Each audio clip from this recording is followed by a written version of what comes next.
అశ్వత్థామ దగ్గర ఒక పరమ భయంకరమైనటువంటి అస్త్రం ఉన్నది. దాని పేరు బ్రహ్మశిరోనామకాస్త్రం. ఆ బ్రహ్మశిరోనామకాస్త్రం తన దగ్గర ఉన్నదని, తన తండ్రి అయిన ద్రోణాచార్యుల వారు దానిని తనకి ఉపదేశం చేశారని అశ్వత్థామకి ఎనలేని అతిశయం. ఒకానొకప్పుడు కృష్ణ పరమాత్మ అంతటి వాడి దగ్గరికి వచ్చి ఓ మాట అడిగాడు. నా దగ్గర బ్రహ్మశిరోనామకాస్త్రం ఉంది, మా తండ్రి ఇచ్చాడు, నేను తలుచుకుంటే ఎంతటి విధ్వంసాన్నైనా సృష్టిస్తాను, నీ సుదర్శన చక్రాన్ని కూడా నాకు ఇమ్మన్నాడు. అంటే నవ్వి కృష్ణ పరమాత్మ సుదర్శన చక్రాన్ని అక్కడ పెట్టి తీసుకోమన్నాడు. ముందు ఎడం చేత్తో తీయబోయాడు, బలం సరిపోక కుడి చేత్తో తీయబోయాడు, తర్వాత 2 చేతులతో తీయబోయాడు. ఆ చక్రం కదలలేదు. సరే, కొన్ని కానుకలు ఇచ్చి బహుమతులు ఇచ్చి ఇవి నువ్వు పట్టుకెళ్ళగలిగినటువంటి ఆయుధములు కావు, వెళ్ళమని పంపించేశాడు అశ్వత్థామని. అశ్వత్థామ యొక్క ప్రవృత్తి కృష్ణ పరమాత్మకి తెలుసు, మహాభయంకరుడు. ఇప్పుడు తన ప్రాణముల మీద ఆశతో దాక్కున్నాడు. కానీ భీముడు వెళ్ళి వెతికి పట్టుకుంటాడు. పట్టుకోగానే అపాండవం చెయ్యాలన్న కక్షతో ఉన్నాడు కదూ. నిన్న రాత్రి పాండవులు దొరకలేదు, ఇవాళ భీముడు కనపడగానే ఏ ఒకరు మరణించినా మిగిలిన వాళ్ళు బ్రతకరు. అందుకని భీముడు కనపడగానే అపాండవం కావాలి, పాండవులు ఉండకూడదు అని సంకల్పం చేసి అస్త్రప్రయోగం చేస్తాడు. అస్త్రములు ప్రయోగం చేస్తే ఎదురుగుండానే ఉండక్కర్లేదు, ఎక్కడ ఉన్నా వెతికి పట్టుకుంటుంది అస్త్రం. అందున అది బ్రహ్మశిరోనామకాస్త్రం, అత్యంత శక్తివంతమైన అస్త్రం. కాబట్టి అస్త్రప్రయోగం చేస్తాడు. కాబట్టి భీముడు ఒక్కడు వెళ్ళడం మంచిది కాదు, ఇప్పుడే బయలుదేరిపోయాడు. కాబట్టి అర్జున, మనం కూడా బయలుదేరదామని కృష్ణ పరమాత్మ అర్జునుణ్ణి ధర్మరాజుని కూడా తీసుకొని సాత్యకిని సహదేవుణ్ణి అక్కడ శిబిరాలకి రక్షణగా ఉంచి బయలుదేరి వెళ్ళాడు. కురుక్షేత్ర సంగ్రామ భూమి దగ్గరికి వెళ్ళి అక్కడ ఉన్నటువంటి పౌరుల్ని అడిగారు, అశ్వత్థామ ఇటుగా వచ్చాడా అని. అశ్వత్థామ, కృపాచార్యుడు, కృతవర్మ కూడా వచ్చారు. మిగిలిన ఇద్దరు చెరొక వైపు వెళ్ళిపోయారు. ఒక్క అశ్వత్థామ మాత్రం వ్యాసాశ్రమం వైపుకి వెళ్ళారు అన్నారు.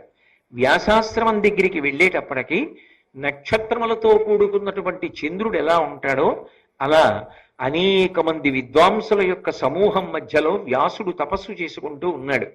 ఆ ఆశ్రమానికి కొంచెం దూరంలో అశ్వత్థామ తపస్సునందు కూర్చున్నవాడిలా తపస్సు చేస్తూ కూర్చున్నాడు. నిన్న రాత్రి ఎంత క్రౌర్యం, ఇవాళ ఏ స్థితి, ఏమైనా అర్థం ఉందా? పోనీ ఇది మనసులో మార్పు వచ్చి జరిగిందనుకోండి, పరమాత్మ కూడా ఆదరిస్తాడు. ఏదో తప్పు చేస్తే చేశాడు, కానీ చాలా పెద్ద మార్పు వచ్చింది అనుకుంటాడు. నిజానికి లోపల మార్పు రాలేదు, అలా కూర్చున్నాడంతే, అదో కపట వేషం. అంతకన్నా అనడానికి ఆస్కారం ఉండదు. తపస్సులో కూర్చున్నవాడిలా కూర్చునున్నాడు. ఇవన్నీ మనం జాగ్రత్తగా పరిశీలనం చేసుకుంటే మన జీవితంలో మనం అటువంటి పనుల జోలికి వెళ్లకుండా, కరూర్యమునకు వశపడకుండా బ్రతకవలసినటువంటి అవసరాన్ని చెప్తాయి. ఒక్కసారి కానీ మనిషికి కోపం ఎక్కువైపోయి ఆ కోపానికి వశపడిపోయాడా, ఇక ఏం చేస్తున్నాననేటటువంటి యుక్తాయుక్త విచక్షణ ఉండదు. అందుకే ఒక నిర్ణయం చేసేటప్పుడు తొందరపడుతున్నామేమో అని అనుమానం ఉంటే కాసేపు ఆపేయడం మంచిది. మనం కోపంతో నిర్ణయం చేస్తున్నామేమో అని అనుమానం ఉందనుకోండి, ఆ నిర్ణయాన్ని అప్పటికి చేయకూడదు. అందుకే రామాయణంలో హనుమ ఒక మాట చెప్తారు, క్రుద్ధ పాపం న కుర్యాత్త క్రుద్ధో హన్యాద్గురూనపి క్రుద్ధ పరుషయా వాచ నరం సాధు నధిక్షిపేత్ యథోరగస్తచం జీర్ణాం సవై పురుషముచ్యతే అంటారు. పాము తన కుబుసాన్ని తానే వదిలిపెట్టేసినట్టు తనకొచ్చిన కోపాన్ని తాను పరిశీలించుకుని వదిలిపెట్టిన వాడెవరో వాడు ధన్యాత్ముడు. తప్ప కోపం రాకూడదని ఎక్కడా చెప్పలేదు, కోపం రావాలి. కోపం రాకపోతే వ్యవస్థని చక్కబెట్టలేరు. కానీ కోపమునకు వశపడిపోకూడదు.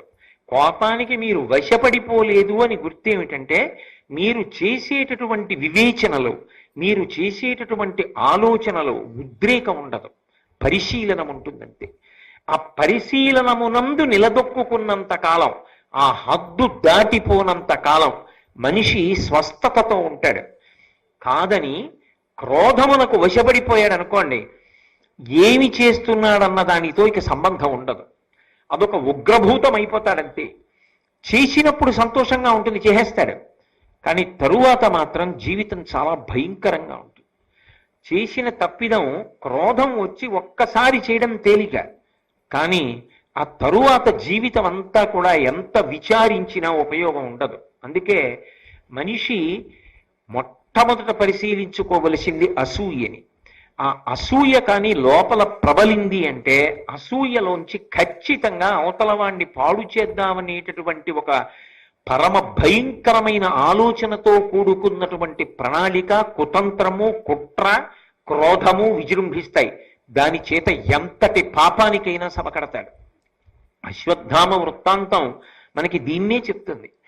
వెళ్ళి తపస్సులో కూర్చున్నటువంటి వాణ్ణి భీముడు చూశాడు. నిన్న రాత్రి నిద్రపోతున్న పిల్లల్ని సంహరించి ఏమీ తెలియని వాళ్ళ వచ్చి తపస్సుకి కూర్చున్నవాడిలా కూర్చున్నావా, లేచి ధర్మయుద్ధానికి రమ్మన్నాడు. ఈలోగా కృష్ణార్జునులు కూడా వచ్చారు. సాధారణంగా భారతాన్ని మీరు పరిశీలనం చేస్తే మీకు ఒక విశేషం కనపడుతుంది. కృష్ణుడు ఎప్పుడైనా వ్యవస్థలో ప్రమాదకరమైన సన్నివేశం ఏర్పడినప్పుడు చక్క పెట్టడానికి వెడతాడు. కృష్ణుడు అక్కడ లేడనుకోండి, వ్యాస భగవానుడు ఎడతాడు. వ్యాస భగవానుడు రాలేదనుకోండి, కృష్ణ భగవానుడు చక్క పెడతాడు. కృష్ణుడు ఉండగా వ్యాసుడు రావలసిన అవసరం సాధారణంగా ఉండదు. వ్యాసుడుండగా కృష్ణుడు రావలసిన అవసరం సాధారణంగా ఉండదు. ఇద్దరూ మహాభారతానికి 2 చక్రాలై నడిపిస్తారు.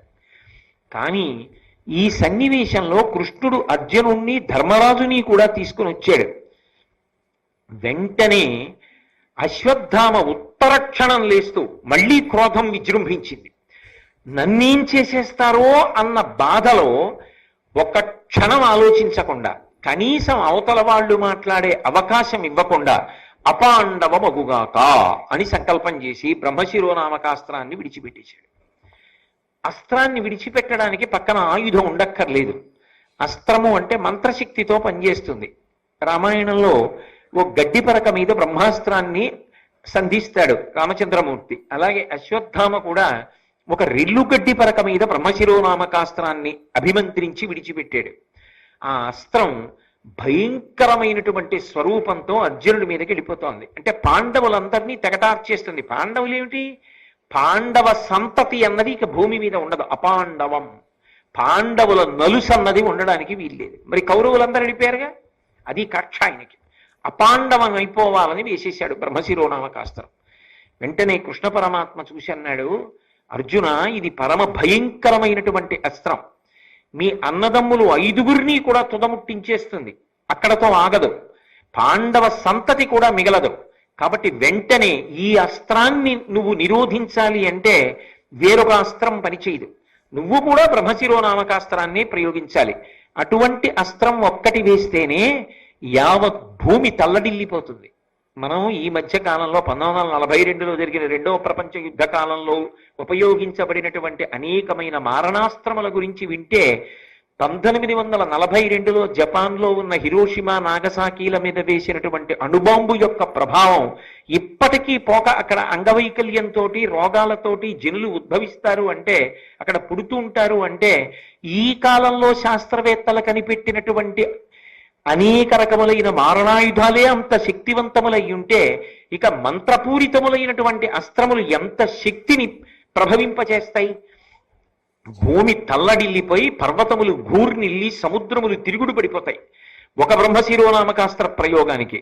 అటువంటిది అశ్వత్థామ ప్రయోగించాడు కాబట్టి కృష్ణుడు అర్జునుడిని ప్రయోగించమన్నాడు. ఇప్పుడు 2 బ్రహ్మశిరోనామకాస్త్రములు ఒకదానినొకటి ఢీకొనాలి. వెంటనే కృష్ణ పరమాత్మ చెప్పాడంటే శాసనం అర్జునుడికి. రథం దిగి తన గురువైనటువంటి ద్రోణాచార్యుల వారికి నమస్కారం చేశాడు. అస్త్రముల యొక్క మంత్రములకు అధిదేవతలైనటువంటి వారందరినీ స్మరించి వారికి నమస్కారం చేశాడు. మా పాండవులందరికీ కూడా క్షేమముగుగాక, మా అన్నదమ్ములు 5గురు కూడా కుశలముగా ఉండెదరుగాక అని సంకల్పం చేసి తాను కూడా బ్రహ్మశిరోనామకాస్త్రాన్ని విడిచిపెట్టాడు. ఇప్పుడు ఎంత విచిత్రమైన పరిస్థితి ఏర్పడిందంటే, కృష్ణుడు ఉండగా ప్రళయకాలం ఏర్పడినంత భయంకరమైన పరిస్థితి ఏర్పడింది. ఎందువల్ల? ఒక్క వ్యక్తి తొందరపాటు, ఒక్క వ్యక్తి యొక్క క్రోధం, ఒక్క వ్యక్తి యొక్క వ్యగ్రత. కృష్ణ పరమాత్మ అంతటి వాడు కూడా నువ్వు అస్త్రప్రయోగం చెయ్యకు అని చెప్పడానికి అవకాశం లేదు. పాండవుల్ని కాపాడాలి, ధర్మాత్ములు పోతే. అలాగని చెప్తే వింటాడా అశ్వత్థామ? వద్దురా, నీ అస్త్రాన్ని ప్రయోగించకు అని చెప్పడానికి అవకాశం లేకుండా వదిలిపెట్టేశాడు. ఇప్పుడు దాన్ని ఉపసంహారం చేస్తాడా? చెయ్యడు. ఎందుకు చెయ్యడు అంటే రెండు కారణాలు ఉన్నాయి. బ్రహ్మశిరోనామకాస్త్రం లాంటి అస్త్రాన్ని ఒకడు ప్రయోగించి వేడొకడు అస్త్రము వలన ఆగిపోతే యువతలవాడి యొక్క తలకాయ బద్దలైపోతుంది. ఎవడు అస్త్రాన్ని ప్రయోగించాడో వాడే వెనక్కి తీసినా కూడా వాడి తల పగిలిపోతుంది. అసలు మానవుల మీద అస్త్రాన్ని ప్రయోగించకూడదు. అది అంత శక్తివంతమైన అస్త్రం. తండ్రి ద్రోణుడి దగ్గర అస్త్రాన్ని పొందాడు. పొందినవాడు యుక్తాయుక్త విచక్షణతో దాన్ని ఎప్పుడు పొందవచ్చు అన్నది ఆలోచించాడా? మీరు జాగ్రత్తగా పరిశీలనం చేస్తే ఒక్క విషయం మీకు అర్థం అవుతుంది. అన్నిటికన్నా చాలా అవసరం ఏమిటో తెలుసా? నిగ్రహ శక్తి. నిగ్రహం అనేటటువంటిది లేకపోతే మీ చేతికి అందినటువంటి ఎంత చిన్న ఉపకరణమైనా మీకు సమాజమునకు కూడా ప్రమాదహేతువే. నేనన్న మాట మీరు బాగా పట్టుకున్నారో లేదో.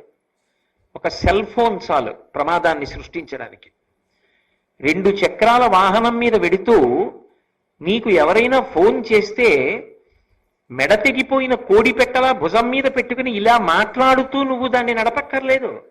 నువ్వు నిజంగా అంత అవసరం, అది ఎవరు చేశారో చూడాలని అనుకుంటే, ఏదైనా ముఖ్యమైన వాళ్ళు మాట్లాడతారేమో అని అనుమానం ఉంటే రహదారికి పక్కన ఆపి చూడొచ్చు. లేదా నువ్వు గమ్యాన్ని చేరుకున్న తర్వాత తీసి చూస్తే ఎవరు చేశారో అందులో ఉంటుంది, నువ్వు మళ్ళీ తిరిగి చెయ్యొచ్చు.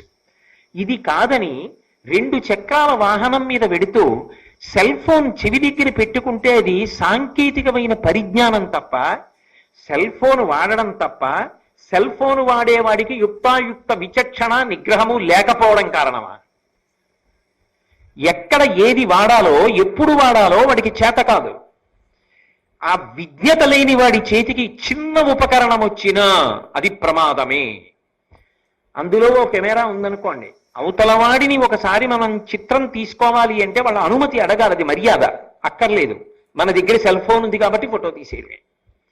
అలా తీయచ్చా? ఆయన ఫోటో తీసుకునే ముందు ఆయన అడగాల, అయ్యా మిమ్మల్ని ఒక్క ఫోటో తీసుకోవచ్చా అని. మర్యాద కదూ, అడగాల? అక్కర్లేదు. మన దగ్గర సెల్ ఉంది, కెమెరా ఉంది కాబట్టి ఆయన ఏం చేస్తున్నా మనం ఫోటో తీసుకోవచ్చు. ఏది వివేకం ఎక్కడుంది? ఆఖరికి ఆయన ఏ పూజకో వెడదామని చెప్పి చొక్కా బనీను విప్పుకుంటూ ఉంటే కూడా ఫోటో తీయచ్చు. అప్పుడు సెల్ ఫోన్ తప్ప, మన యందు వివేకం లేకపోవడం తప్ప. మోటార్ సైకిల్ది తప్పు కాదు. కాకినాడ వీధుల్లో సాయంకాలం వేళ వడగాట్పు తగ్గిన తరువాత పెద్దవాళ్ళ దగ్గర నుంచి బయటికి వస్తారు. వచ్చినప్పుడు 80 కిలోమీటర్ల వేగంతో పుట్టలోంచి పైకి వచ్చిన పావుల్లో మిరికిలి తిరుగుతూ వెళ్ళమని నీకు ఎవడు చెప్పాడు? మోటార్ సైకిల్ తప్ప, తొక్కుతున్న నీది తప్ప. యుక్తాయుక్త విచక్షణ మనిషి మరిచిపోతే ఎంత చిన్న విషయం నీ దగ్గర ఉన్నా అది నీకు కాదు ప్రమాదం, సమాజమునకు ప్రమాదం. నువ్వు అలా మోటార్ సైకిల్ తొక్కుతూ ఎవరి మీద వెళ్ళి పడిపోతావో, ఏ ఇంటి యజమాని వెళ్ళిపోతాడో. ఒకానొకప్పుడు ఇక్కడే ఈ రహదారిలోనే ఒక పెద్ద ఆయన పడిపోయి మరణించాడు. అలా తొక్కుతున్నటువంటి ఒక మోటార్ సైకిల్ గుద్దుకుని. ఏ ఇంటి యజమానిని కబళించబోతున్నావో, ఏ ఇంట్లో ఒక చిన్న పిల్లవాడు పడబోతున్నాడో నీ మోటార్ సైకిల్ కింద, నువ్వే పడబోతున్నావో, నీ మీద ఆశలు పెట్టుకున్న తల్లిదండ్రులు ఏమైపోతారు? నువ్వు వృద్ధిలోకి వచ్చి ఈ దేశానికి ఎంత సేవలు అందించాలో ఈ దేశం ఏమైపోతుంది ప్రతివాడు అలా బయలుదేరితే? మనిషికి నిగ్రహ శక్తి లేకపోతే, మనిషికి వివేచన లేకపోతే అటువంటి వాడి చేతికి ఎంత చిన్నదున్నా ప్రమాదమే. ఆ వివేచన నిగ్రహము లేని వాడికి చాలా పెద్దదే అందిందనుకోండి, ఎంత ప్రమాదం. అందుకే అన్నీ అందరికీ ఇవ్వవద్దు అనడానికి కారణం ఏమిటో తెలుసా? అన్నీ అందరికీ ఇవ్వద్దని ఎందుకంటారంటే లోపల తగినంత పరిణతి ఉంటే తప్ప ఇవ్వవద్దు అని దాని ఉద్దేశ్యం. ఆ లోపల పరిణతి రాలేదనుకోండి, ప్రతి విషయము ప్రతి వారికి అందిందనుకోండి, దానివల్ల తానొక్కడు కాదు బాధపడేది, దాని వలన సమాజం అంతా బాధపడుతుంది. సమాజానికి అంతటికీ చీకాకు కలుగుతుంది. దీని వలన నేరముల సంఖ్య పెరుగుతుంది, ఉద్రిక్తతల సంఖ్య పెరుగుతుంది, చాలా ఇబ్బంది పడతారు అందరూ. ఇది గమనించవలసి ఉంటుంది. మీరు నన్ను మన్నించెదరుగాక, అశ్వత్థామకి దీనికి సంబంధం ఏమిటి అనుకోకండి. లేకపోతే భారతంలో వ్యాసుడు దీన్ని మనకు అందించవలసిన అవసరం లేదు. కాలంతో దేశంతో సంబంధం లేకుండా ఎప్పటికీ భారతం పనికొస్తుందనడానికి ఇదే ఉదాహరణ. ఎవరైనా నీకు అడ్డొచ్చేస్తే చూసుకోకపోతే వాళ్ళని తప్పుకోమని చెప్పడానికి ఒక హారన్ ఉంది. అంతేకాని నువ్వు ఇంటి దగ్గర బయలుదేరిన దగ్గర నుంచి నువ్వు చేరే వరకు ఇంకా దాన్ని అలా నొక్కుతూనే వెళ్ళమని హారన్ ఉన్నది. అందుకు ఆ హారన్ బండికొన్నది. అర్థం ఉండదు. ఇంటి దగ్గర బయలుదేరిన దగ్గర నుంచి తానేమన్నా రాష్ట్రపత ప్రధానమంత్రి అలా హారన్ కొడుతూనే వెడుతుంటాడు. ఎదురుగుండా వెళ్ళే వాళ్ళకి ఎంత చీకాగ్గా ఉంటుంది, ఎంత ధ్వని కాలుష్యం, ఎంత విసుగ్గా ఉంటుంది, అవతల వాడికి ఎంత తలపోటు వస్తుంది. ఆలోచన చేస్తే 10 గంటలకి వెళ్ళాలనుకుంటే నువ్వు ఒక 5 నిమిషాల ముందు ఎందుకు బయలుదేరావు? ఒక 5 నిమిషాలు నీ చేతిలో ఉంటే వచ్చిన నష్టం ఏమిటి? కాలాన్ని ఎందుకు విభాగం చేసుకోవు? ఎందుకు కాలాన్ని ప్రణాళికతో నిర్మాణం చెయ్యవు? ఎందుకు ప్రతిదానికి తొందరపడతావు? అలా వివేచన లేకపోతే నీకు ఏ వస్తువు అందినా ప్రమాదమేగా. అదే కాదు, ఏది అందినా ప్రమాదమే. టీవీ పెడితే కట్టడం రాదు, అలాగే కూర్చుంటాడు. ముఖం కూడా కడుక్కోరు కొంతమంది నా బోటిగాళ్ళు. కాబట్టి ఏ వస్తువు అందినా ప్రమాదం అయితే మనిషిగా ఎక్కడ బ్రతుకుతున్నాడు? వివేకం ఏది? నిగ్రహం ఏది? సంయమనం ఏది? ఆ సంయమనము లేకపోతే, అసలు అవతల వాడి మాట విందామనేటటువంటి ధ్యాస లేకపోతే సమాజమునకు బరువు అయిపోతారు. అశ్వత్థామ అర్జునుణ్ణి చూసి భయపడ్డాడు, భీముణ్ణి చూసి భయపడ్డాడు. జగదాచార్యుడు, లోకముల మేలు కోరేవాడు, కృష్ణ పరమాత్మ సాక్షాత్ పరాత్పరుడని భీష్ముడు ఇన్ని మాటలు చెప్పాడు. తన తండ్రి ద్రోణుడు ఎంత నమ్మాడు తెలియదా అశ్వత్థామకి? కనీసం కృష్ణ పరమాత్మతో 2 మాటలు మాట్లాడలేడా? నాది తప్పైపోయింది, రాత్రి చేశాను నిజమే అంటే, ఏమో ఎంతమంది ఇద్దరో వాళ్ళు ఎంత ధర్మాత్ములంటే, గురువు యొక్క కొడుకు ద్రోణాచార్యుల వారి కొడుకు, గురుపుత్రుడు గురువుతో సమానం కనుక ఇంత తప్పు చేసినా చంపకుండా వదిలిపెట్టారు. క్షమాపణే చెప్పుంటే ఏమో ఏం చేద్దురో. మరి ఇదే ముగ్గురులో ఒకడైనటువంటి కృపాచార్యుల వారు తర్వాత కాలంలో పాండవ శిబిరంలో చేరి పరీక్షణ్ మహారాజుకి గురువయ్యాడు. నీ జీవితంలో ఎక్కడో అక్కడ పరితాపము, పశ్చాత్తాపము, మారదామనేటటువంటి తాపత్రయం లేకుండా ముండి బ్రతుకు బ్రతికేస్తానంటే ఎవరు ఆపగలరు? అసలు కనీసం అడగలేదు, ఆలోచించడు. భీముడు కనపడగానే అంతే మళ్ళీ కోపం. నువ్వేమన్నా దుర్యోధనుడువా? ఆయనే తొడలు విరిగి పడిపోయాడు, ఆయనతో ఉన్న 99 మంది పడిపోయారు, నీ తండ్రి ద్రోణుడు పడిపోయాడు, నీకెందుకు ఇంత మరి? అపాండవం అయిపోవాలని వేసేసాడంతే బ్రహ్మశిరోనామకాస్త్రం. ఇప్పుడు కృష్ణుడికి మార్గం ఏముంది? అందుబాటులో ఉన్నాడు అర్జునుడు, పక్కన ఉన్నాడు ధర్మరాజు గారు, అక్కడే ఉన్నాడు భీముడు. వాళ్లే పడిపోతే ఇంకా పాండవులు ఎందుకు? అవతల ఉప పాండవులు వెళ్ళిపోయారు నిన్న రాత్రి. ముందు ధర్మాత్ములు తనని ఆశ్రయించిన వాళ్ళని రక్షించుకోవాలి. ఆ అస్త్రాన్ని ఢీకొనాలంటే మళ్ళీ బ్రహ్మశిరోనామకాస్త్రాన్నే ప్రయోగించాలి, ఇంకొక విధి లేదు. కాబట్టి తప్పనిసరి పరిస్థితుల్లో నువ్వు కూడా బ్రహ్మశిరోనామకాస్త్ర ప్రయోగం చెయ్యన్నాడు.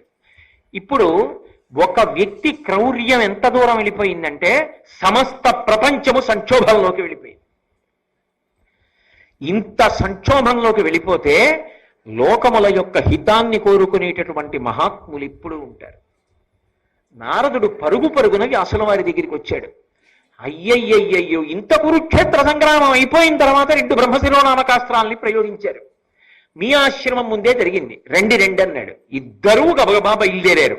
లోకహితం కోరేటటువంటి వాళ్ళ నోటి వెంట వచ్చే మాటలు ఒకలాగే ఉంటాయి. అందుకే ఈ పద్యం చెప్పినప్పుడు వ్యాసుడొక్కడు చెప్పలేదు, నారదుడొక్కడు చెప్పలేదు, ఇద్దరు కలిసి చెప్పారు. కూడబలుక్కుని ఛందస్సుతో వ్రాసి తెచ్చుకునో కాదు, ఇద్దరూ లోకహితాన్ని కోరుతారు కాబట్టి ఇద్దరి నోటి వెంట ఒకలాంటి మాటే వచ్చింది. వాళ్ళు అన్నారు, పలువురు మహాస్త్రవిత్తములు అలగు భుజా వీర్య శౌర్యులవని జనిరి వారలు దీనిని ప్రయోగించట కలిగినే మానవులపై అకల్మషులారా.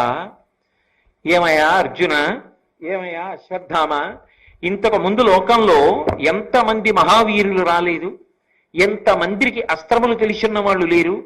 ఇలా ఎవరైనా బ్రహ్మశిరోనామకాస్త్రాన్ని ఒకేసారి ఇద్దరు ప్రయోగించడం ఉందా? మనుష్యుల్ని పాడు చెయ్యాలని ఒకడు ప్రయోగించడం, రక్షించుకోవడానికి ఇంకొకడు ప్రయోగించడం ఉంటుందా? ఇలా చెయ్యొచ్చా? లోకముల గురించి ఆలోచించవలసిన అవసరం లేదా?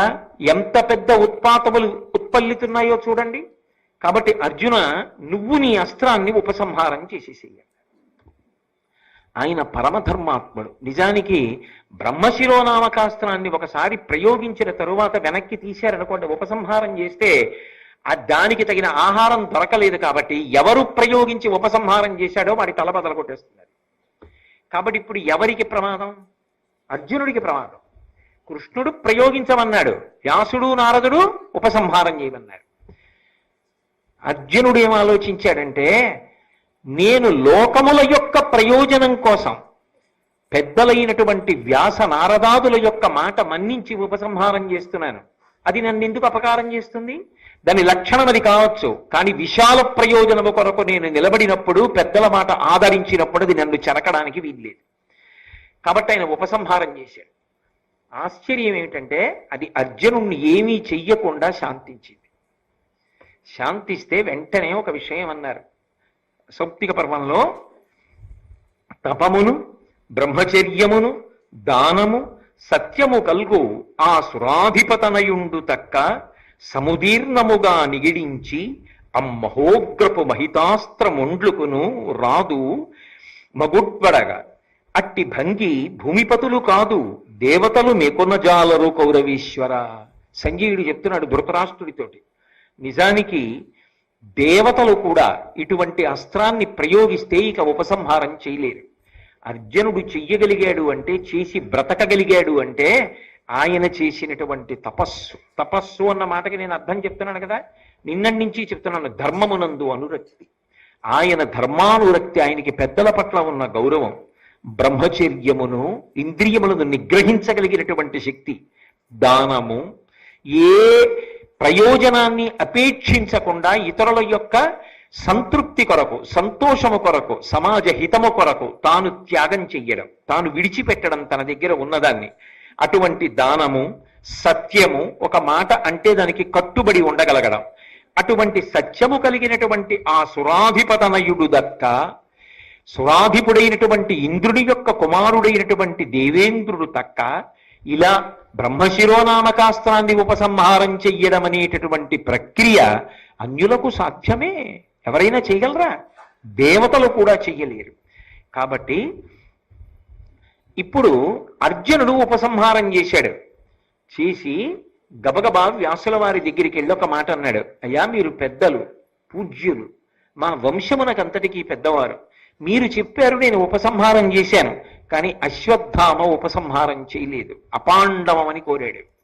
కాబట్టి ఆ అస్త్రం మా అన్నదమ్ముల మీద పడిపోయి చెనకుతుంది. కాబట్టి దయచేసి మీరు ఇదే మాట అశ్వత్థామకి చెప్పి ఉపసంహారం చేయించండి అన్నాడు. అంటే అశ్వత్థామ వంక తిరిగాడు. తిరిగి వ్యాసుల వారు ఒక మాట చెప్పారు. సాధారణంగా మహాభారతంలో వ్యాసుడు ఒక మాట చెప్తే కాదని ఉన్నటువంటి వాళ్ళు మీకు ఇప్పటి వరకు కనపడలేదు కదా, ఇది మొదటిసారి. అశ్వత్థామ వంక తిరిగి ఉపసంహారం చేయమని ఒక మాట చెప్పాడు. నువ్వు ఉపసంహారం చేసేసి నీ తలలో ఉన్నటువంటి రత్నం ఉన్నదే, నీకు పుట్టుకతో వచ్చిన రత్నం, అది తీసి అర్జునుడికి ఇచ్చేసేయి, నువ్వు బ్రతికిపోతావు. నిన్ను చంపరు వాళ్ళు. నువ్వు చేసినటువంటి తప్పు అంతా ఇంతటిది కాదు, అంత క్రూరమైన తప్పు చేశావు, అసలు చంపేయాలి నిజానికి. కానీ వాళ్ళు చంపరు. ఎందుకు చంపరో తెలుసా? వాళ్ళు ధర్మాత్ములు. నువ్వు గురుపుత్రుడివి, ద్రోణాచార్యుల వారి కొడుకువి, ద్రోణుడు వాళ్ళ గురువు. గురుపుత్రుడికి గురువుకి, గురువుకి గురుపత్నికి అభేదం. కాబట్టి గురుపుత్రుణ్ణి చంపడం గురువుని చంపడంతో సమానం. కాబట్టి నిన్ను వాళ్ళు చంపరు, ఆ పాతకానికి వాళ్ళు ఒడిగట్టారు. నీ శిరోరత్నాన్ని వాళ్ళకి ఇచ్చేసేయి, నీ అస్త్రాన్ని ఉపసంహారించి. అంటే ఆయన అన్నాడు, ఏ పాండవులకి రత్నాలు తక్కువ? కౌరవుల్ని ఓడించారుగా, దుర్యోధనుడిని పడగొట్టాడుగా భీముడు తొడలు విరగ్గొట్టి. దుర్యోధనుడి దగ్గర రత్నాలన్నీ కూడా ఇప్పుడు పాండవులేగా తీసుకుంటారు. ఇన్ని రత్నాలు దోచుకున్న వాళ్ళకి దోచుకున్నారట వాళ్ళు.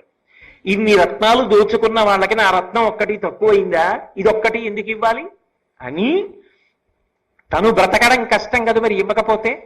అందుకని రత్నాన్ని తీసి వ్యాసుడి చేతిలో పెడుతూ ఒక మాట అన్నాడు, మనస్త్రంబు పాండవేయ రాగపాత్ర గర్భములకు హానిగా వించి సంతృప్తి పొందితా ప్రశాంతి పొందుగాక. నేను నా రత్నం ఇచ్చేస్తున్నాను, కానీ ఎంత కాపక్ష్య బుద్ధితో మాట్లాడాడో చూడండి. ఆయన అన్నాడు, నేను వదిలిన అస్త్రం ఉందే, ఇది నేను అర్జునుడిలా ఉపసంహారం చేయలేను. అంత తపస్సేది, ఆ సత్యమేది, ఆ నిష్కల్మషమైన బుద్ధేది. అందుకని వెనక్కి తీయలేడు, వెనక్కి తీస్తే తల పగిలిపోతుంది. అందుకని మదస్త్రంబు పాండవేయ రాగ పాత్ర గర్భములకు హాని గావించి సంతృప్తి పొంది తా ప్రశాంతి పొందుగాక. అంటే ఆయన ఉద్దేశ్యం ఏమిటంటే పాండవేయ రాగ పాత్ర గర్భంబులు అన్న మాటకు అర్థం పాండవులు తమ తమ భార్యల యందు సంతానమును కలడానికి చేసిన ప్రయత్నమునందు ఏ ఏ భార్యలు గర్భములు ధరించి ఉన్నారో ఆ భార్యల యొక్క గర్భములన్నీ విచ్ఛిన్నమైపోవాలి, గర్భస్రావం అయిపోవాలి. ఒక్క పాండవుల యొక్క భార్యలే కాదు, ద్రౌపదీదేవి ఒక్కతే కాదు, ద్రౌపదీదేవి కొడుకుల్ని చంపేశాడు ఎలాగో నిన్న రాత్రి. ఇక మిగిలిన వాళ్ళు ఎవరు అంటే అర్జునుడికి ద్రౌపది కాకుండా భార్య ఉంది, ఉలూపి మొదలైన వాళ్ళు. అలాగే ధర్మరాజుకున్నారు, భీముడికున్నారు, అర్జునుడికున్నారు. వీళ్ళందరి యొక్క భార్యల గర్భములు నశించిపోవుగాక. అంతేకాదు పాండవేయ రాగ గర్భములు కదా, అందుకని చెప్పి వీళ్ళ పిల్లలకి ఎవరైనా పెళ్ళైన వాళ్ళు ఉంటే ఆ పెళ్ళైన వాళ్ళ భార్యలు ఎవరైనా కడుపుతూ ఉంటే అంటే పాండవుల యొక్క కోడళ్ల గర్భములు నశించుగాక.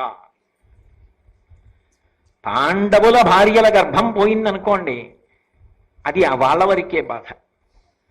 వాళ్ళ కోడలు గర్భం పోయిందనుకోండి, కొడుకు చెయ్యని తప్పుకి కోడలు చెయ్యని తప్పుకి కొడుకు కోడలు శిక్ష పొంది అందున కోడలు నా కడుపున బిడ్డ పుట్టబోతున్నాడు, వాడిని ఎత్తుకుంటాను ఆడిస్తాను అని ఆనందపడిపోయి అంతకుముందు మామగారితో మాట్లాడిన కోడలు, అత్తగారితో మాట్లాడిన కోడలు, మురిసిపోయిన కోడలు మామగారి మీద పగతో ఎవడో దుర్మార్గుడు చేసిన పనికి గర్భస్రావం అయిపోతే ఆ బాధ మామగారికి ఎంతగా ఉంటుంది. నిద్రపోతాడా? ఎంత గుచ్చుకుంటుంది. ఆ బాధకి గుండెపోటు వచ్చి చచ్చిపోయిన ఆశ్చర్యం లేదు కాదు. సున్నిత హృదయాలకు ఆ బాధ అలా ఉంటుంది. ఇంత బాధ పెట్టాలి పాండవుల్ని. అది అశ్వత్థామ యొక్క క్రౌర్యం. దానికి ఏమైనా అర్థం ఉందా? ఎవరైనా క్షమిస్తారేమో, పాండవులైనా క్షమిస్తారేమో, కృష్ణ పరమాత్మ క్షమిస్తాడా ఆ నేరాన్ని? తప్పుకోగలడా? ఎక్కడికి పారిపోయి తప్పుకుంటాడు? కాబట్టి పాండవేయ రాగ గర్భంబులను హానిగావించి సంతృప్తి పొందితా ప్రశాంతి పొందుగాక. పాండవుల భార్యలు ఎక్కడ గర్భంతో ఉన్నా గర్భములు స్రావమైపోవాలి. పాండవుల బిడ్డల యొక్క భార్యలు ఎక్కడ గర్భంతో ఉన్నా గర్భములు పోవాలి, కోడళ్ల గర్భములన్నీ పోవాలి. అంటే పాండవులు మిగలాలి, పాండవుల వంశం మిగలడానికి వీల్లేదు. అప్పుడు వాళ్ళు ఏమవుతారు? ఎందుకు చేసినట్టు ఈ యుద్ధం అంతా? ఎవరి కోసం చేసినట్టు? ఎవరి కోసం అంతకాలం కష్టపడినట్టు? ఎవరిని చూడాలని ఒక వయసు వచ్చిన తరువాత తాపత్రయపడతారో వాళ్ళు పెద్దవాళ్ళు అయ్యారుగా. ఇక వాళ్ళకి మనవల్ని చూడాలని ఆనందపడే వయసు కదా. ఆ సమయమునందు మనవలకి ప్రమాదం ఏర్పడి గర్భస్రావం అయిపోతే ఇక గర్భములే రావంటే తట్టుకోగలరా? మానసికంగా అది ఎంత పెద్ద శిక్ష పాండవులకు. అది ఆయనకి సంతోషం. ఇది ఆయన మనసులో ఉద్దేశం. పాండవుల భార్యలు, పాండవుల కొడుకుల భార్యలు, పాండవులకి ఇంకా మనవలు ఏమైనా ఉంటే వాళ్ళ భార్యల యొక్క గర్భములు కూడా విచ్ఛిన్నమైపోవుగాక, అపాండవమగుగాక. అప్పుడు నా అస్త్రము తృప్తి పొందుగాక. ఉపసంహారం చేయి. నాకు కుదరదు. ఎవరు ఈ మాట అంటున్నవాడు? అర్జునుడు ఉపసంహారం చేశాక కూడా.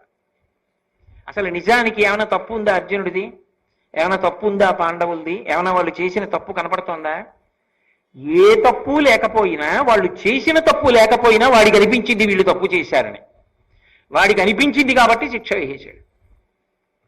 ఎంత దారుణం! ఎవ్వరూ పట్టించుకోకపోవచ్చేమో, పరమేశ్వరుడు మాత్రం పట్టించుకోకుండా వదిలిపెట్టాడు కాదు. అదే జరుగుతుంది. కాబట్టి ఇప్పుడు ఈ మాట అన్న తర్వాత వ్యాసుల వారు చటుక్కుని అందుకున్నారు.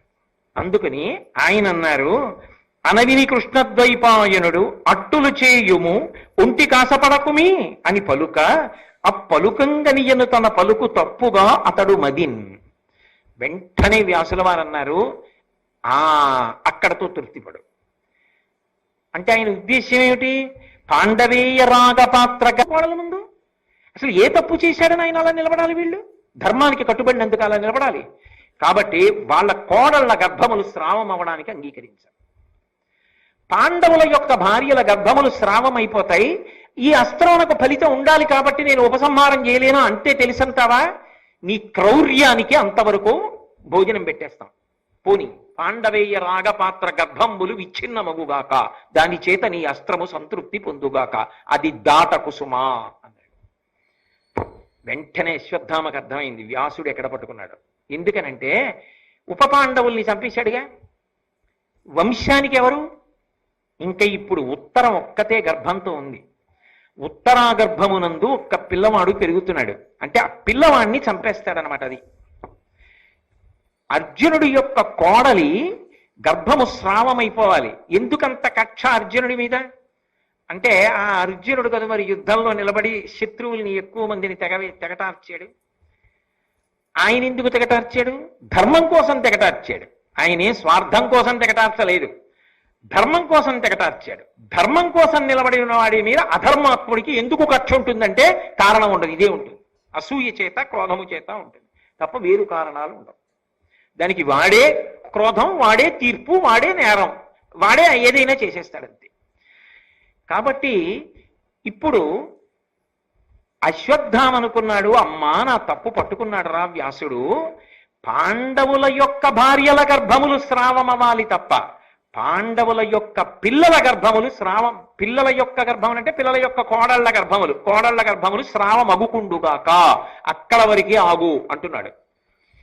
నేను ఇది విని నాకేదో అర్థం కానట్టు ఊరుకుంటా. అర్థం కానట్టు ఊరుకుంటే ఏమవుతుంది? నా అస్త్రం చేసే పని చేసేస్తుంది. పరీక్షిత్తు మరణిస్తాడు. ఉత్తరాగర్భాన్ని కూడా చెనకేస్తుంది. ఎందుకంటే నా సంకల్పం ఏమిటి? అస్త్రం ఎవడు ప్రయోగించాడో వాడిది సంకల్పం, మార్చట్లేదు సంకల్పాన్ని. పాండవేయ రాగ గర్భములు అన్న మాటకు అర్థం అర్జునుడి యొక్క కోడలి గర్భము కూడా నశించిపోవాలి. నేను దానికే కట్టుబడుతున్నా. పైకి వ్యాసుడు చెప్పింది నాకు అర్థం కానట్టు ఉంటారంతే. అది మూర్ఖత్వం అంటే. వాడు వినడు. నిజంగా వాడికి తెలియదు అనుకుంటున్నారా మీరు? వాడికి తెలుసు ఇందులో తప్పు లేదని, కానీ వాడు తప్పు ఉన్నట్టుగా వాదిస్తాడు, తప్పు ఉన్నట్టుగా మాట్లాడతాడు. ఎందుకంటే వాడికి క్రౌర్యం ఉన్నది, మౌఢ్యం ఉన్నది, రాక్షసత్వం ఉన్నది. అంతే అశ్వత్థామతత్వం. కాబట్టి ఇప్పుడు వ్యాసుడి మాటని అర్థం చేసుకున్నట్టు కాకుండా అర్థం కానట్టు ఊరుకొని ఉత్తరాగర్భము నశించిపోవాలని మనసులో సంకల్పం చేశాడు. అంటే ఇది మానసికంగా ఒక పెద్ద శిక్ష వేయడానికి సిద్ధపడుతున్నాడు. పాండవులు ఉండాలి, ఉత్తరాధికారులు లేని దేనికి చేసినట్టు యుద్ధం? ఉత్తరాధికారులు లేకుండా చేయాలి. వెంటనే ఈ కాఠిన్యాన్ని, ఈ క్రౌర్యాన్ని, ఈ అర్థం పర్థం లేని స్థితిని కృష్ణ పరమాత్మ తట్టుకోలేకపోయాడు.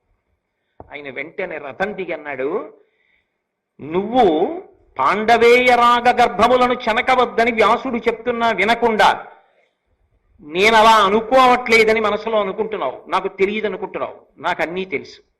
నువ్వు ఉత్తరా గర్భాన్ని చెనకాలనుకుంటున్నావు. నువ్వు మొనగాడివైతే నీ అస్త్రంతో చెనకు, నేను అడ్డుకుంటా. ఆమె గర్భము స్రావం అవ్వదు, నేను ఆపుతా. ఆమెకి గతంలో ఋషుల వరం ఉంది, క్షీణించిన శరీరమున్న కుమారుడు పుడతాడని, పరీక్షిత్ అనిపించుకుంటాడని. ఆ గర్భాన్ని నేను కాపాడతాను, కొడుకుని కంటుంది. ఆ కొడుకు కృపాచార్యుల వారి శిక్షణలో దాన ధర్మములు చేసి యజ్ఞయాగాదులు చేసి ఈ భూమినంతటినీ పరిపాలించి పాండవుల యొక్క వారసుడుగా నిలబడి వాళ్ళ కీర్తి ప్రతిష్టలు నిలబెట్టగలిగిన వాడు అవుతాడు. ఆయన కొడుకు జనమేజయుడు ఈ భారతాన్నంతటినీ వింటాడు. లోకమంతా వింటుంది నువ్వు చేసిన తప్పిదాన్ని అశ్వత్థామ. కాబట్టి నేను ఆ గర్భాన్ని కాపాడతాను. ఏది? నేను ఉపసంహారం చేయనంటున్నావుగా, చెనకు చూస్తాను నీ అస్త్రంతో. నీ అస్త్రము గొప్పో, నా శక్తి గొప్పో చూడన్నాడు. అంటే నవ్వాడు అశ్వత్థామ. ఇంత కృష్ణ పరమాత్మని నవ్వి అర్జున మిత్రమా అని పిలిచాడు.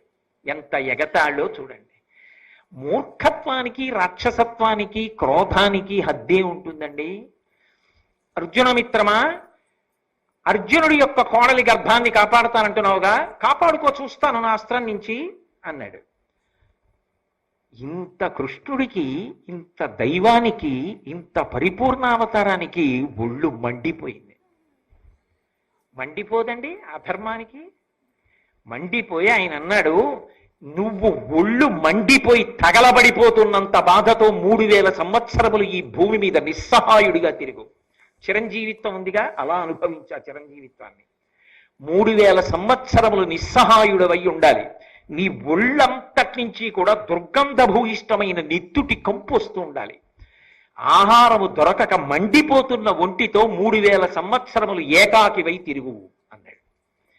నేను కాపాడతానో లేదో పరీక్షిత్తుని చూసుకో, తిరుగుతుంటావుగా, చూడు కాపాడతానో లేదో. నువ్వు అక్కడ అలా తిరుగుతుంటావు, ఇక్కడ పరీక్షిత్తు రాజ్యం చేస్తాడు, నీ అస్త్రం ఏమవుతుందో చూద్దుగానే అన్నాడు. భాగవతంలో చెప్పారుగా. అందరూ మరణిస్తాడనుకుంటే మహానుభావుడు కృష్ణ పరమాత్మ అలవోకగా గర్భంలోకి ప్రవేశించి ఆ పిల్లవాడిని కాపాడాడు, అస్త్రం నుంచి కాపాడాడు. కాబట్టి ఎవరు నన్ను కాపాడిన వాడని బయటికి వచ్చాక అందరినీ పరీక్షగా చూసేవాట, ఎవరా శంఖచక్ర గదా పద్మములతో ఉన్నవాడని పరీక్షగా చూశాడు. కాబట్టి పరీక్షిత్ అయ్యాడు ఆయన. భగవంతుడి మాట నిలబడిందా లేదా? అకారణ క్రౌర్యానికి, అకారణ క్రోధానికి, మూర్ఖత్వానికి వెళ్ళిపోయిన అశ్వత్థామ ఏమైపోయాడు భగవంతుడి చేతిలో?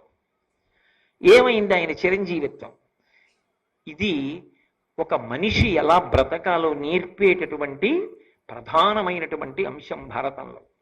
వెంటనే వ్యాసుడు అన్నాడు, కృష్ణ పరమాత్మ ఏ శాపవాక్కునిచ్చానో ఆ శాపవాక్కు పరిపూర్ణంగా నీకు తగినదేరా బ్రాహ్మణాథమా, నువ్వు అలాగే బ్రతుకు అన్నాడు. వ్యాసుడు ఏం చేశాడండి మధ్యలో? ఇప్పటి వరకు మీరు భారతంలో వ్యాసుడి గౌరవాన్ని విన్నారు. అశ్వత్థామ వ్యాసుడి వంక తిరిగి అన్నాడు, ఇక పైన నీకు కూడా శాపం ఇస్తున్నాను. తగుదురమ్మా అని వచ్చి మొట్టమొదట నువ్వే కదా పెద్దరికం మొదలుపెట్టావు, నీకు శాపం ఇస్తున్నాను, నువ్వు మనుష్యులందరిలో ఉండు అన్నాడు. నేను ఉంటాను అన్నాడు. క్రౌర్య రూపం అశ్వత్థామ. మనుష్యుల యందు మంచి మాట, తత్వ సంబంధమైనటువంటి విశేషం, ఇతరుల మనసుకి శాంతి పొందేటట్టుగా వకారయకార సకారములతో కలిసి అమృతతత్వమైనటువంటి భగవత్ సంబంధమైన విశేషములను వాక్కులుగా వాయురూపంగా చెప్పగలిగినటువంటి తత్వం వ్యాసతత్వమై అందరి యందు నిలబడింది. అందుకే ఇప్పటికీ ఏ పండితుడు పీఠం పెట్టి చెప్పినా దాన్ని వ్యాసపీఠము అంటారు. వ్యాసపీఠం అయింది. అందుకే వ్యాస పౌర్ణమి, గురు పౌర్ణమి అని వ్యాస పౌర్ణమి నాడు వ్యాసుడికి నమస్కరించి గురువులందరిలో కూడా వ్యాస భగవానుణ్ణి చూసి నమస్కారం చేస్తారు. అందుకని అశ్వత్థామ శాపం ఇచ్చినా మహాత్ములను అది ఏ విధంగా చెనకుతుంది కనుక ఆయనకి జరిగే నష్టం ఏమిటి? కానీ అసలు ఆయన క్రౌధానికి ఇష్టమైనటువంటి నెత్తుటి కంపు ఒంటికి కడుతుండగా నిస్సహాయుడై తిరిగాడు. దీనివల్ల ఏమైందంటే ప్రాణులను చంపడానికి అస్త్రప్రయోగం చేశాడు. పాండవులు మానసికంగా ఏడవడానికి కావలసినంత ప్రణాళిక వేసి పెద్ద తప్పు చేశాడు. మరి కొడుకుల్ని చంపాడుగా, దానివల్ల వాళ్ళు మానసికంగా బాధపడ్డారుగా. మానసికంగా శారీరకంగా కూడా బాధపడడానికి యోగ్యమైన రీతిలో శాపం ఇచ్చాడు. 3000 సంవత్సరములు ఒళ్ళు మండిపోతుండగా తిరగాలి. కాలిపోతున్న ఒంటిలా ఉంటుంది. 3000 ఏళ్లు తిరగాలి. శరీరానికి బాధేనా? నిస్సహాయుడు, రక్తపు కంపు మానసికంగా బాధేనా? ఈ రెండు ఎవరి పట్ల చెయ్యాలనుకున్నామో ఆ రెండు నీకు అన్వయమగుగాక. కృష్ణుడు అందుకు చెప్పించాడు, వ్యాసుడు తథాస్తు అన్నాడు. ఇలా సౌప్తిక పర్వంలో ఒకానొకప్పుడు వ్యాసుడు, కృష్ణుడు, నారదుడు వచ్చి ఆపితే తప్ప కొంత జరగవలసిన నష్టం జరిగిపోయిన తరువాత మాత్రమే లోకములను కాపాడగలిగినంత భయంకరమైన స్థితి ఒక్క వ్యక్తికి ఉన్నటువంటి మౌఢ్యం వల్ల ఏర్పడింది. ఇది వ్యాస భగవానుడు సాధించినటువంటి పరమోత్కృష్టమైన విజయం. ఎందుకండి అంటే తాను శాపం పొందినా కూడా చటుక్కున అశ్వత్థామ హృదయాన్ని గ్రహించి పాండవుల కోడళ్ళకి అన్వయం అవ్వదు అని ఆపాడు. కృష్ణుడు గ్రహించి నేను కాపాడతాను అని పరీక్షిత్తుని కాపాడాడు. ఇది వ్యాసుడు చేసినటువంటి అనితర సాధ్యమైనటువంటి మహాప్రయోజనం భారతంలో. దానికోసం శాపాన్ని పొందడానికి కూడా ఆయన వెనకడుగు వేయలేదు.